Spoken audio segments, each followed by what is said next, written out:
Good morning, children. Class 8th, Subject SST, Lesson 2, इतिहास, यूरोपीय प्रवेश और भारत पर ब्रिटिश शासन। देखिए पेज नंबर 76।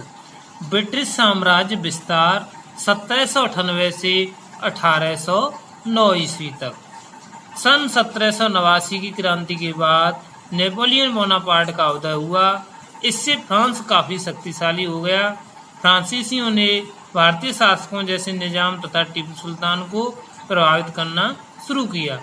इससे अंग्रेजों को खतरा महसूस होने लगा, लेकिन इस समय तक भारत की दोनों शक्तियां कमजोर पड़ गईं। तीसरे एंग्लो मैसूर युद्ध में मैसूर की हार तथा मराठों के बीच चल रही आंतरिक कलह तथा युद्ध ने दोनों को काफी कमजोर कर दिया था। सन 1798 में वेलेजली भारत का गवर्नर जनरल नियुक्त हुआ। उसने वारेन हेस्टिंग्स की नीति अपनाई, जिससे अंतर्गत एक भारतीय राज्य को दूसरे राज्य के विरोध में सैनिक मदद दी जाती थी। इस नीति को वेलेजली ने सहायक संधि की व्यवस्था से और अधिक मजबूत किया। यह अंग्रेजों तथा भारतीय शासकों के बीच हुआ एक समझौता था, जिससे अंतर्गत भारतीय शासकों को अंग्रेजों की एक बड़ी सेना को अपने राज्य में रखना तथा इसके रखरखाव का खर्च वहन करना था। यदि कोई शासक इस खर्च को वहन नहीं कर सकता था तो उसका राज्य अंग्रेजों के अधीन हो जाता था। इस नीति के अंतर्गत भारतीय शासकों को एक अंग्रेजी सरकार, अंग्रेजी अधिकारी, जिससे रेजिडेंट कहा जाता था, अपने दरबार में रखना पड़ता था। इस समझौतों के अंतर्गत आने वाले भारतीय शासक किसी अन्य भारतीय शासक के साथ संबंध नहीं रख सकते थे।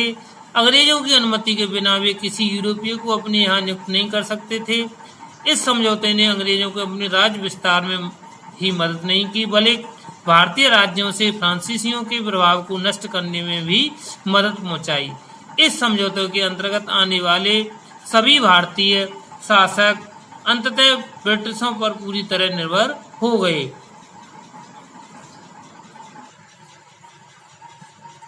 सहायक संधि को स्वीकार करने वाला पहला शासक हैदराबाद का निजाम था, जिससे बाद अवध के नवाब ने इसे स्वीकार कर लिया। इन दोनों शासकों ने अपने राज्य का एक बड़ा हिस्सा ब्रिटिशों को दे दिया। सन 1789 में अंग्रेजों ने फिर से टीपू सुल्तान पर आक्रमण कर दिया। टीपू ने फ्रांसीसियों की मदद मांगी, लेकिन फ्रांसीसी टीपू की मदद के लिए नहीं आए तथा टीपू सुल्तान युद्ध करता हुआ मारा गया। मैसूर की गद्दी उसके पुराने हिंदू शासक परिवार के अल्पवयस्क को सौंप दी गई। मैसूर को भी सहायक संधि में शामिल कर लिया गया तथा वह भी अंग्रेजों पर पूरी तरह निर्भर हो गया।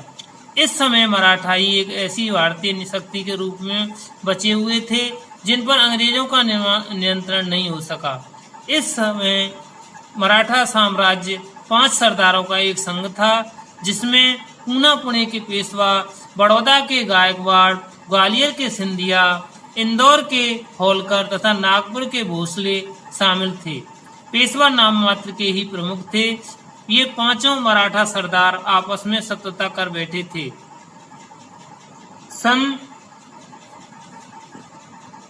1801 से 1802 में होलकर तथा सिंधिया में पेशवा पर अपना प्रभुत्व दिखाने के लिए युद्ध शुरू हो गया।